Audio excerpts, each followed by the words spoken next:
تو آپ نے فرمایا کہ جس وقت میری امت میں مائیں ذلیل ہوں گی، باپ در بدر ہوں گے، ٹھوکر کھائیں گے، دوستوں کی عزت اور اکرام ہوگا اور باپ کو ذلیل کیا جائے گا، وساد القبیلۃ فاسق ہوں اور قبیلے کا سردار فاسق و فاجر ہوگا، وکان رئیس القوم ارذلہم اور حکومت نکمے انسانوں کے ہاتھ میں ہوگی، وَأُكْرِمَ الرَّجُلُ مَخَافَةَ شَرِّهِ ایک دوسرے کو سلام کریں گے اندر میں بغض بھرا ہوا ہوگا، ایک دوسرے کو سلام کریں گے اندر میں کوئی نہ کوئی مفاد بھرا ہوا ہوگا، اور وَارْتَفَتِ الْأَصْوَاتُ فِي الْمَسَاجِدِ اور مسجدوں میں لڑائیاں شروع ہو جائیں گی، وَظَهَرَتِ الْقَيْنَاتُ وَالْمَعَازِفُ اور ساری امت گانے بجانے میں ڈوب جائے گی۔ یہ وہ دور ہے جب سوائے قرآن کے کسی گھر میں کسی چیز کی آواز نہیں آتی تھی، اور اب آگے دیکھ کے بتا رہے تھے کہ ایک وقت آنے والا ہے جب ساری امت موسیقی میں ڈوب جائے گی، ظہرت القینات اور گانے والیاں معزز ہو جائیں گی، محترم ہو جائیں گی،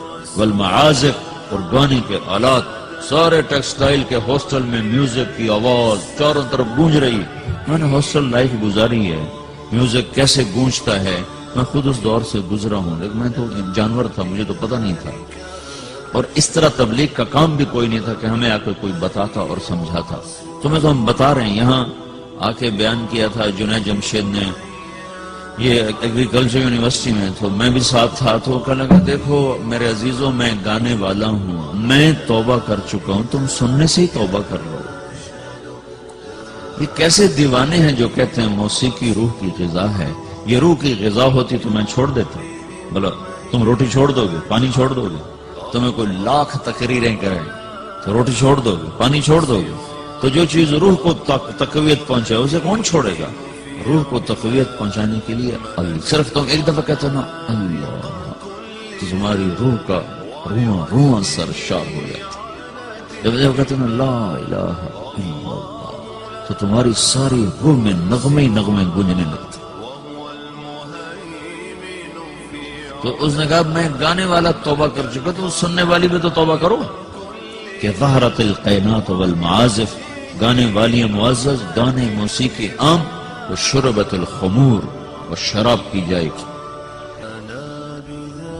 وَلَانَ آخر هَذِهِ الْأُمَّةِ اول میں لاہور میں تھا، ایک بڑے افسر کہنے لگے جی قرآن میں کہاں لکھا ہے شراب حرام ہے؟ میں نے کہا قرآن میں کہاں لکھا ہے زنا حرام ہے؟ دکھا دو کہیں قرآن میں لکھا ہو کہ زنا حرام۔ چلو زنا تو ایک مسلمان بھی کر سکتا ہے، شراب ایک مسلمان بھی پی سکتا ہے، سارے قرآن میں کہیں دکھاؤ کہ لکھا ہو شرک حرام ہے، پتھر کی پوجا حرام ہے۔ اللہ کے بندو تم نے انگریزی پڑھی ہے، تم نے عربی نہیں پڑھی، تم عربی کا محاورہ کیسے سمجھ سکتے؟ ایک حرام کرتے ہو، ایک اس کو حلال کہتے ہو، ایک شراب پینے کو اس کو حلال کہنا، ایک نماز نہ پڑھنا ایک اس کو حلال کہنا، یہ تو اسلام سے ہی باہر نکل گیا۔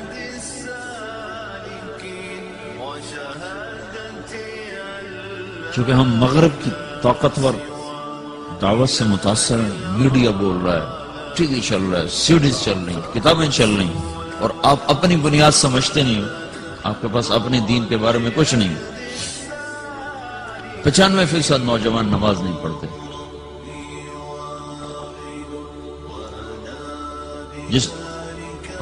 جس نماز کو آپ نے کہا جعلت قرۃ عینی فی الصلاۃ، میری آنکھوں کی ٹھنڈک نماز ہے۔ اور حضرت عامر بن عاص رضی اللہ تعالیٰ عنہ مصر کے لڑائی میں امیر تھے، تو انہوں نے عیسائیوں نے پیغام بھیجا جمعہ تمہارا دن ہے، ہفتہ یہود کا دن ہے، اتوار ہمارا دن ہے، پیر کے دن جنگ ہو۔ تو جمعے کی نماز ہو رہی تھی اور انہوں نے بدعہدی کی اور اچانک حملہ کر دیا۔ دوسری رکعت میں کھڑے تھے، پہلی ہو چکی تھی جب عیسائیوں نے آ کر حملہ کیا ہے، پیچھے حملہ ہوا ہے، آگے نماز ہو رہی ہے، اب نماز توڑ دینے کا عین حکم آ چکا ہے، نماز توڑ دو بعد میں پڑھ لو، اور ابھی ان کا جواب دو۔ ایک آدمی نے نماز نہیں چھوڑی، کٹتے رہے، نماز نہیں چھوڑی، اور اب سرار لشکر عمرو بن عاص خود نماز پڑھا رہے تھے۔ اس ایک رکعت میں 2 صفیں پوری کٹ گئیں۔ سارے مصر کی جنگوں میں 5 برس میں اتنے لوگ شہید نہیں ہوئے جتنے اس نماز کی ایک رکعت میں شہید ہوئے۔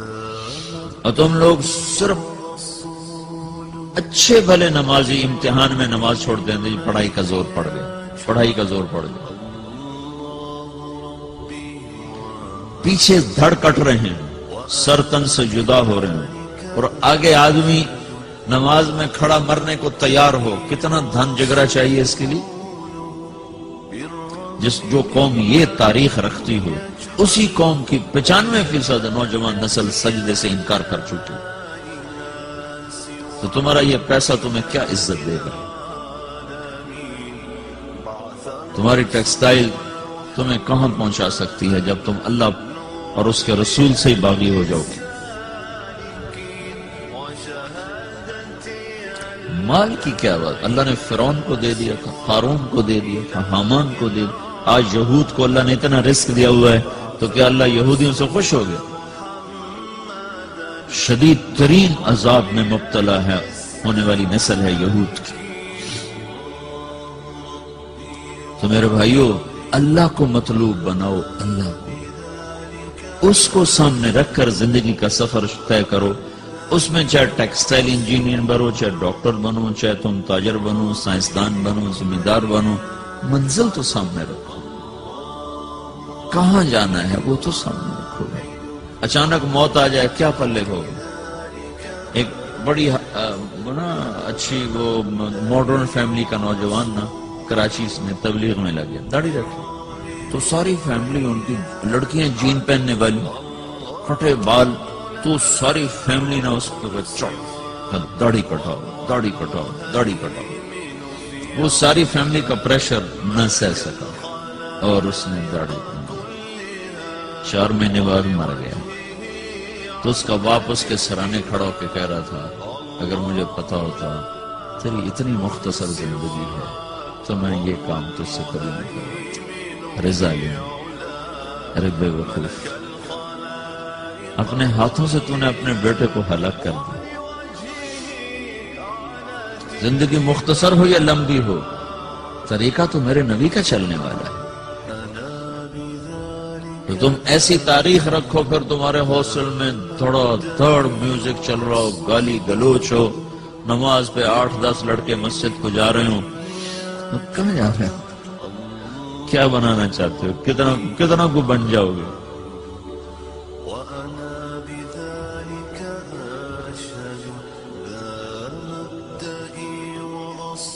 کوئی ہم بے نام مخلوق ہوتے، کوئی ہماری تاریخ نہ ہوتی، کوئی ہمارا ماضی نہ ہوتا، ہمیں پتہ نہ ہوتا کہ ہم کس قافلے کے بچھڑے ہوئے لوگ ہیں، تو پھر جو مرضی کرتے، لیکن کیا کریں، بھول ہی ہے۔ مدت ہوئی سیاد نے چھوڑا بھی تو کیا، تاب پرواز نہیں راہ چمن یاد نہیں۔ تو بھائیو، ایک بات تو میں یہ آپ سے عرض کرنے دوں کہ دیکھو، یہ زندگی پتہ نہیں کب شام ہو جائے، تو اس میں وہ کرو جو اللہ اس کے رسول کو پسند ہے، اس کو سیکھو۔ یہ تبلیغ اس کو سیکھنا، تم ٹیکسٹائل سیکھ رہے ہو، تبلیغ اس کو سیکھنے کی محنت ہے کہ میرا اللہ کیسے راضی ہوگا، اللہ کا رسول کیسے راضی ہوگا، ان کے پیچھے میں کیسے چلوں، میری زندگی کی ہر صبح ہر شام اس ترتیب پر چلے، اس کو سیکھو میرے عزیز۔